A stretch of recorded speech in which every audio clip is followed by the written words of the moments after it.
15 pinakamapanganib na insekto na dapat mong layuan. Welcome sa Arvin Polo TV. Maraming mga insekto ang itinuturing na mapanganib dahil maaaring carrier ito ng sakit. Masakit din kapag nakagat nito, kaya mahalaga na iwasan at mag-ingat sa mga insekto. Oo, maliliit lamang sila, ngunit matindi naman ang epekto kapag nakagat nito. At ang ilan sa mga ito ay maaari mo lamang makita sa paligid. Kaya naman sa video na ito ay aalamin at pag-uusapan natin ang 15 na mga mapanganib na insekto na dapat mong iwasan. Kaya naman simulan na natin.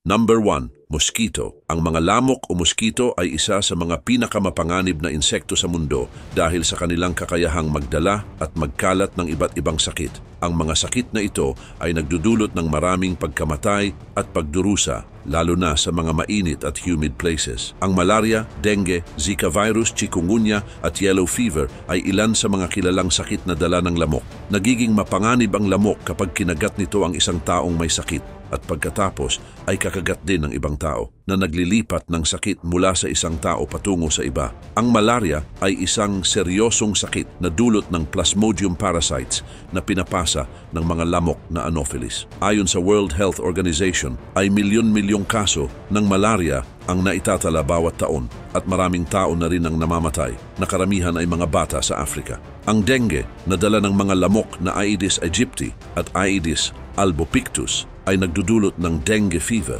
na maaaring magdulot ng dengue hemorrhagic fever at dengue shock syndrome na parehong nakamamatay. Ang Aedes lamok din ang nagdadala ng Zika virus na nagdudulot ng mga defect sa pagsilang tulad ng microcephaly at chikungunya na nagdudulot ng matinding pananakit ng kasu-kasuan. Bukod sa mga sakit na ito, ang yellow fever na dulot ng isang flavivirus at pinapasa ng mga lamok na Aedes at Haemococcus ay nagdudulot naman ng lagnat, pananakit ng ulo at paninilaw ng balat. Number 2, bullet ant. Ang bullet ant o kilala rin bilang Hormiga 24 sa Espanyol dahil sa 24 hours na sakit na dulot ng kagat nito. Ito ay isang uri ng langgam na makikita sa mga kagubatan ng Central at South America. Ang pangalan nito ay galing sa sobrang sakit ng kagat nito na parang binaril ka. Ang sakit mula sa kagat ng bullet ant ay sobrang tindi at nagtatagal ng hanggang 24 hours. Ang bullet ant ay kabilang sa Formicidae family at kadalasang matatagpuan sa mga puno sa tropical rainforest mula Nicaragua hanggang Paraguay. Ang mga langgam na ito ay itim at maaaring lumaki ng hanggang 2.5 centimeters ang haba. Kaya isa ito sa pinakamalaking uri ng langgam sa mundo. Kilala ang kanilang kagat bilang isa sa pinakamasakit na kagat ng anumang insekto. Ang venom ng bullet ant ay may neurotoxin na tinatawag na poneratoxin na nagdudulot ng matinding sakit at pamamanhid. Gayun din, ang buhay ng bullet ant ay umiikot sa kanilang colony kung saan ay nagtutulungan sila para maghanap ng pagkain at protektahan ang kanilang pugad. Ang kanilang mga colony ay karaniwang matatagpuan sa mga puno at kilala sila sa pagiging agresibo kapag may banta sa kanilang teritoryo. Kapag kinagat ka ng isang bullet ant, ay makakaramdam ka ng sobrang sakit na parang nasusunog at sinasabing mas masakit pa ito kaysa sa kagat ng wasp o sting ng scorpion. Number 3, Asian Giant Hornet. Ang Asian Giant Hornet o kilala rin bilang Vespa mandarinia ay isang malaking putakti mula sa Southeast Asia. Karaniwang matatagpuan ito sa mga kagubatan at kabundukan ng Japan, China, Korea at ilang bahagi ng Russia. Ang laki nito ay umaabot sa 2 inches at may pakpak na halos 3 inches. Ang kulay nito ay yellow, black at orange, kaya mukha itong nakakatakot. Kaugnay din nito, ang putakti na ito ay delikado, hindi lang dahil sa laki nito, kundi dahil din sa kanilang ugali. Sila ay nagiging agresibo kapag naistorbo ang kanilang pugad. Ang kagat nila ay sobrang masakit at nagdudulot ng pamamaga. Para sa mga taong may allergy sa putakti, ang kagat ng Asian Giant Hornet ay maaaring magdulot ng malubhang reaksyon na pwedeng ikamatay. Ang lason nila ay may neurotoxin na maaaring makasira ng mga laman at organs ng tao. Samantala, isa sa mga pangunahing biktima ng Asian Giant Hornet ay ang mga honeybee. Kilala sila na umaatake sa mga colony ng honeybee para kunin ang kanilang larvae bilang pagkain. Ang isang grupo ng mga hornet ay kayang ubusin ang isang buong colony ng honeybee sa loob lamang ng ilang oras. Ang ganitong pag-atake ay nagdudulot ng malaking problema sa populasyon ng mga honeybee, na mahalaga sa pagpaparami ng mga halaman. Dahil dito, ang Asian Giant Hornet ay nagdudulot ng panganib hindi lang sa mga tao kundi pati na rin sa agriculture at kalikasan. Number 4, Black Widow Spider.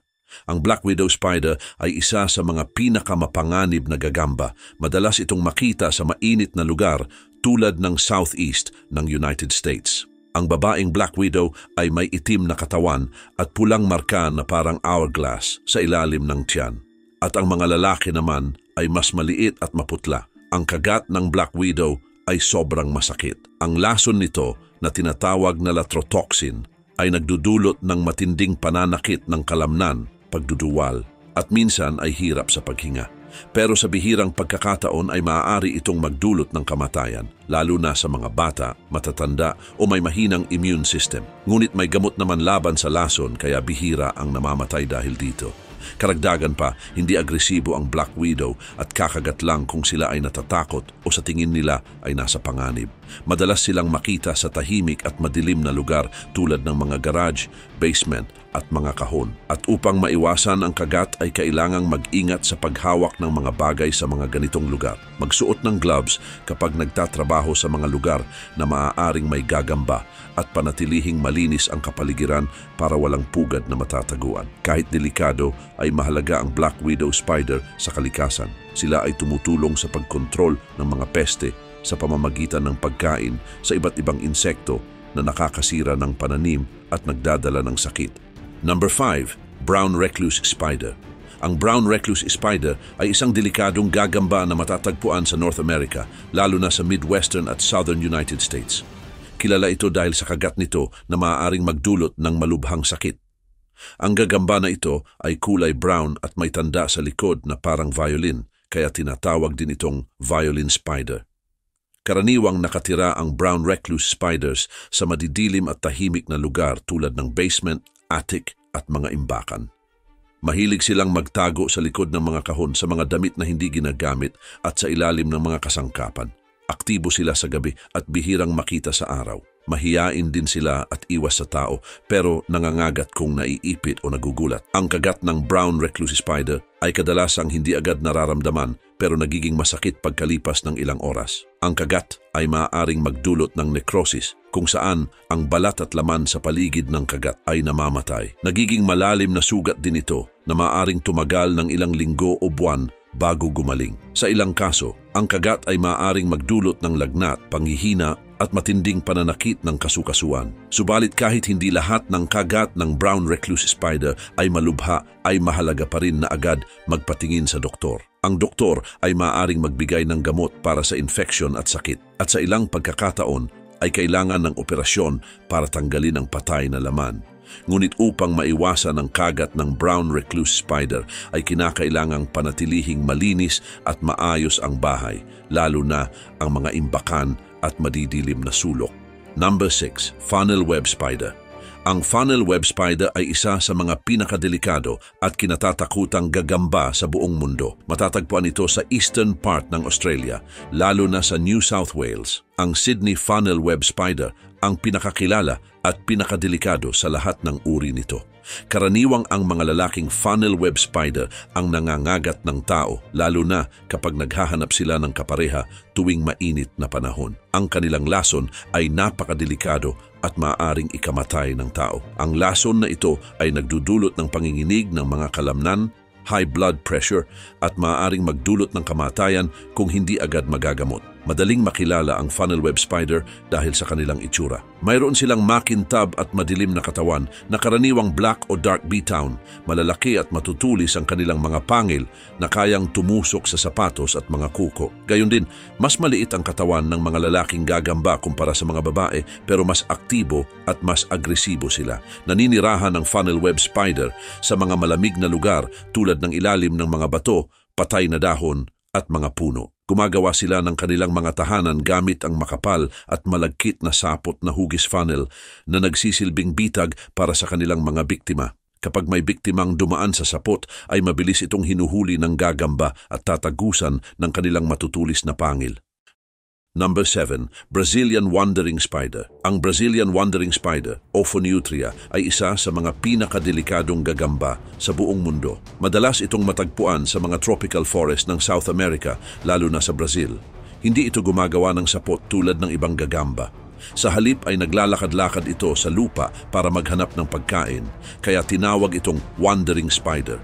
Ang Brazilian wandering spider ay kilala sa kanyang matinding lason. Ang kagat nito ay may lason na tinatawag na PHTX3 na nagdudulot ng matinding sakit, paralysis at maaaring ikamatay kung hindi maagapan. Sa mga lalaki, ang kagat nito ay maaaring magdulot ng masakit at matagal na pagtayo ng ari. Mabuti na lang at bihira ang mga naitalang pagkamatay dahil may gamot na panlaban dito. Karaniwang aktibo ang Brazilian wandering spider sa gabi kung kailan ito naghahanap ng pagkain. Kumakain ito ng iba't ibang insekto, maliliit na ibon at maliliit na hayop. At dahil mabilis at agresibo ito, ay madali nitong nahuhuli ang biktima. Sa umaga ay nagtatago ito sa madilim na lugar tulad ng ilalim ng dahon, bato at minsan ay sa loob ng sapatos at damit. Kung kaya't madalas, nagkakaroon ng kagat sa mga tao. Ngunit kapag nakaramdam ng panganib ay itinataas ng gagambang ito ang kanyang dalawang harapang paa bilang babala. At kung magpatuloy ang banta ay susugod ito at kakagat. Number 8, Giant Water Bug. Ang giant water bug na kilala rin bilang toe biter ay isang malaki at mapanganib na insekto. Madalas itong makita sa mga lawa, pond at sa lugar na may mabagal na daloy ng tubig sa iba't ibang bahagi ng mundo, lalo na sa mga mainit na lugar. Ang kanilang katawan ay flat at hugis itlog. Ang haba nito ay karaniwang umaabot mula 2 hanggang 4 inches kung kaya't sila ang isa sa pinakamalaking water bug. Mayroon din itong malalakas na front legs na ginagamit nila para dakmain at pigilan ang kanilang biktima. Kumakain sila ng mga isda, palaka at iba pang insekto. Mayroon silang matulis na proboscis na parang karayom na ginagamit para mag-inject ng chemical sa biktima. Ang chemical na ito ay nagpapalambot ng laman ng biktima at pagkatapos ay hinihigop nila. Ngunit bukod sa paraan nila ng pagkain sa mga biktima ay mapanganib din ang giant water bug sa mga tao. Kapag sila ay naiistorbo o nasasaktan, ay maaari silang kumagat gamit ang kanilang proboscis na nagdudulot ng matinding sakit. Bagamat hindi ito nakakamatay, ang kanilang kagat ay maaaring magdulot ng matinding pamamaga at pananakit. Dahil dito, maraming tao ang natatakot at iniiwasan sila. Subalit kahit nakilala sila bilang mapanganib, ay mahalaga ang giant water bug sa kalikasan. Tinutulungan nila ang pagkontrol sa bilang ng mga peste at maliliit na hayop sa tubig. Number 9, human botfly.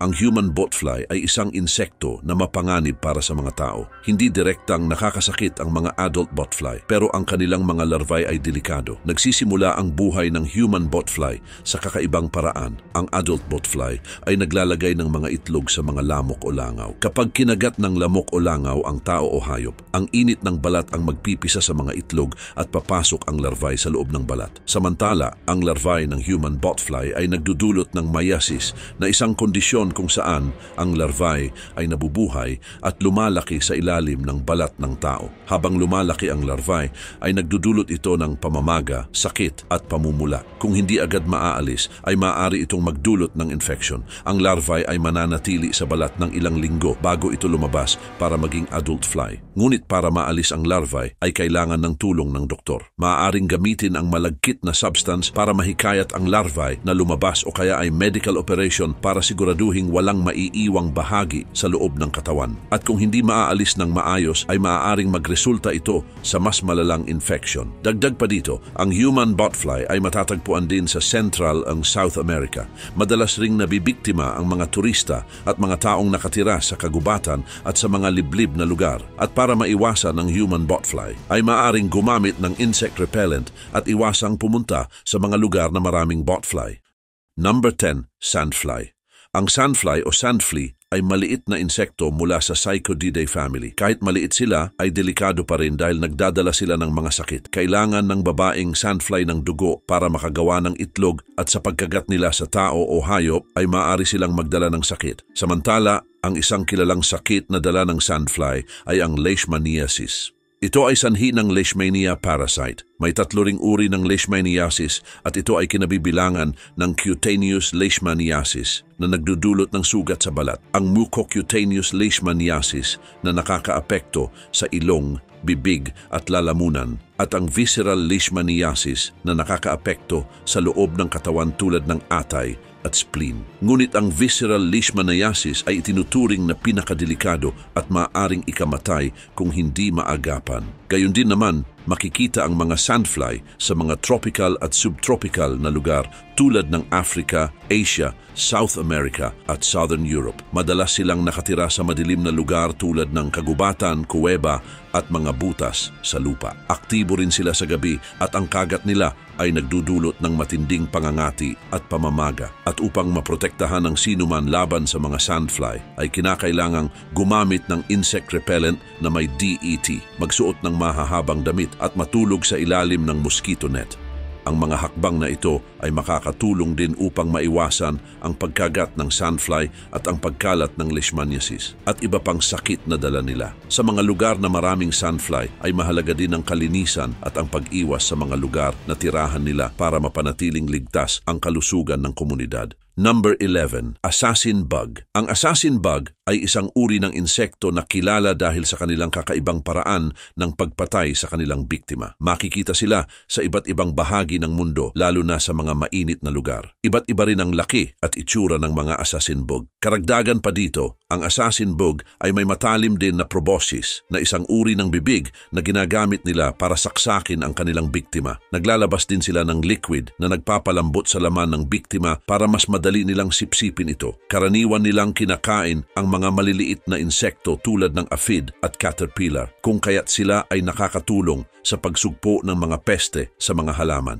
Ngunit, hindi rin lahat ng assassin bug ay mabuti. Ang ilang uri, tulad ng Triatominae o kissing bugs, ay nagdadala ng sakit na Chagas disease. Ang Chagas disease ay isang malubhang sakit na nakakaapekto sa puso at tiyan. Ang mga kissing bugs ay kumakagat din sa mukha ng tao habang natutulog, kaya sila tinawag na kissing bugs. Samantala, ang kagat ng assassin bug ay masakit at pwedeng magdulot ng mga allergies o infections. Ang kanilang laway ay may mga sangkap na nagdudulot ng pamumula, pamamaga at pangangati sa balat. Ang ibang tao ay pwedeng magkaroon ng severe allergy na nangangailangan ng agarang medical na tulong. Ngunit bukod sa kanilang kagat, ang assassin bug ay kilala rin sa kanilang galing sa pagtatago at pagtatanggol sa sarili. Ang ilang uri ay naglalabas ng mabahong liquid para takutin ang kanilang kalaban. Subalit kahit na may panganib na dala ang assassin bug, ay mahalaga pa rin sila bilang bahagi ng kalikasan. Nakakatulong sila sa pagkontrol ng mga peste. Number 12, fleas. Ang fleas ay maliit na insekto na mapanganib dahil nagdadala ito ng iba't ibang sakit. Wala silang pakpak at may flat na katawan, kung kaya't madali silang nakakagalaw sa balahibo ng mga hayop. Malalakas ang kanilang mga binti, kung kaya't kaya din nilang tumalon ng malayo. Kumakain sila ng dugo ng mga hayop at tao, at ang kanilang kagat ay nagdudulot ng matinding pangangati. Ngunit isa sa mga kilalang sakit na dala ng fleas ay ang bubonic plague, na sanhi ng bakterya na tinatawag na Yersinia pestis. Noong 14th century, ang sakit na ito ay kumalat sa Europe at maraming tao ang namatay. Bukod sa bubonic plague, ang fleas ay maaari ring magdala ng typhus at iba pang mapanganib na sakit. Pero mahalaga din ang pag-iwas at pagkontrol sa mga fleas para hindi kumalat ang mga sakit na dala nila. Ang paggamit ng insecticide at pagpapanatili ng kalinisan sa paligid, lalo na sa mga alagang hayop, ay makakatulong para hindi sila dumami. Ang mga alagang hayop ay madalas na pinagmumulan ng fleas, kung kaya't mahalaga na bigyan sila ng gamot laban dito. At kahit maliit lang ang mga ito, ay malaki naman ang epekto nito sa kalusugan ng tao at hayop, kaya kailangang mag-ingat at iwasan sila. Number 13, parasitic wasp. Ang parasitic wasp ay isang insekto na kilala sa kakaibang paraan ng pamumuhay. Gumagamit sila ng ibang insekto para sa kanilang mga itlog at larvae. Nagsisimula ang buhay ng parasitic wasp sa paghahanap ng host, tulad ng larvae o nymph ng ibang insekto gaya ng aphid, caterpillar o beetle. Kapag nahanap na nila ang host, ay tutusukin ito ng wasp gamit ang ovipositor, na isang espesyal na organ na parang karayom, upang mailagay ang itlog sa loob o ibabaw ng host. At kapag napisa na ang itlog, ay kakainin ng larvae ang host mula sa loob hanggang sa mamatay ito. Gayon din, ang parasitic wasp ay nagdudulot din ng malaking pinsala pinsala sa host. Hindi lang ito nakakasama sa isang insekto, kundi pati na rin sa buong populasyon ng host species. Dahil dito ay ginagamit ang ilang klase ng parasitic wasp bilang natural na pest control sa agriculture. Halimbawa, ang Trichogramma wasp ay ginagamit para labanan ang mga peste tulad ng moth at butterfly. At kahit na hindi lahat ng parasitic wasp ay mapanganib sa tao, ay may ilang species pa rin na nagdudulot ng problema kapag dumami sila ng sobra, lalo na sa mga lugar na maraming peste. Ang kagat ng ilang parasitic wasp ay maaaring magdulot ng allergic reaction sa ilang tao, pero bihira lamang ito. Sa kabila nito ay mahalaga ang papel na ginagampanan ng parasitic wasp sa kalikasan. Tumutulong sila sa pagpapanatili ng balance sa mga ecosystem sa pamamagitan ng pagkontrol sa populasyon ng iba't ibang insekto. Number 14, Africanized honeybee. Ang Africanized honeybee na tinatawag ding killer bee ay isang uri ng honeybee na mula sa combination ng African honeybee at iba't ibang European honeybee. Dinala sila sa Brazil noong 1956 para mapataas ang produksyon ng honey, pero nakatakas ang ilan sa kanila at kumalat sa South at Middle America at umabot sa United States noong 1985. Samantala, ang mga Africanized honeybees ay mas mapanganib kaysa sa European honeybees dahil sa kanilang pagiging aggressive. Kapag naramdaman nilang may banta, ay mabilis silang umaatake ng sabay-sabay. Ang bawat colony ay kayang maglabas ng libu-libong bubuyog na sabay-sabay na umaatake. Bukod dito, ang kanilang mga pugad ay karaniwang matatagpuan sa mga abandonadong gusali, puno at iba pang mga lugar na may silungan. Kilala sila sa bilis ng pagkalat at kakayahang mabuhay sa iba't ibang kapaligiran. Dahil dito ay mabilis silang kumalat sa mga bagong lugar. Ngunit kahit delikado sila, ay mahalaga pa rin ang Africanized honeybees sa pollination ng mga halaman at pananim. Pero kailangan din ng mga espesyal na hakbang para makontrol ang kanilang dami at maiwasan ang panganib sa mga tao. Gayon din ay mahalaga din naman ang tamang kaalaman at impormasyon para maiwasan ang mga pag-atake ng mga bubuyog na ito. Ngunit ang ilan sa mga paraan para makontrol ang Africanized honeybees ay sa pamamagitan ng paggamit ng mga bitag at regular na pagsasagawa ng inspeksyon sa mga pugad. Number 15, Harlequin bug. Ang Harlequin bug ay isang peste sa mga taniman ng gulay sa United States, lalo na sa southwestern part nito. Mapanganib ito sa mga gulay tulad ng repolyo, broccoli at kale. Madaling makilala ang mga adult harlequin bug dahil sa kanilang itim at pulang guhit. Ang mga harlequin bug ay sumisira din ng mga halaman sa pamamagitan ng pagsipsip ng katas gamit ang kanilang matulis na bibig. Ito ay nagdudulot ng mga peklat at pagbabago ng kulay sa mga dahon na nagpapabagal sa paglaki ng halaman at nagpapababa ng quality ng ani. Sa mas malalang kaso ay maaari itong magdulot ng kamatayan sa mga halaman. Subalit, ang harlequin bug ay mabilis dumami. Ang mga babaeng insekto ay maaaring maglagay ng hanggang 300 na mga itlog bawat buwan. Ang mga itlog ay inilalagay sa ilalim ng mga dahon at mabilis na nagiging nymph at lumalaki bilang adult sa loob lamang ng ilang linggo. Dahil dito, ang isang maliit na problema ay maaaring mabilis na lumaki at maging malaking infestation. At upang makontrol ang harlequin bug ay marami ding paraan ang maaaring gawin. Mahalaga ang pagsasagawa ng regular inspection sa mga taniman para agad matukoy at matanggal ang mga insekto. Pwede ring gumamit ng insecticide, pero dapat mag-ingat para hindi masaktan ang ibang kapakipakinabang na insekto. Ang pag-alis at ang tamang pagtatapon ng mga apektadong bahagi ng halaman ay makakatulong din.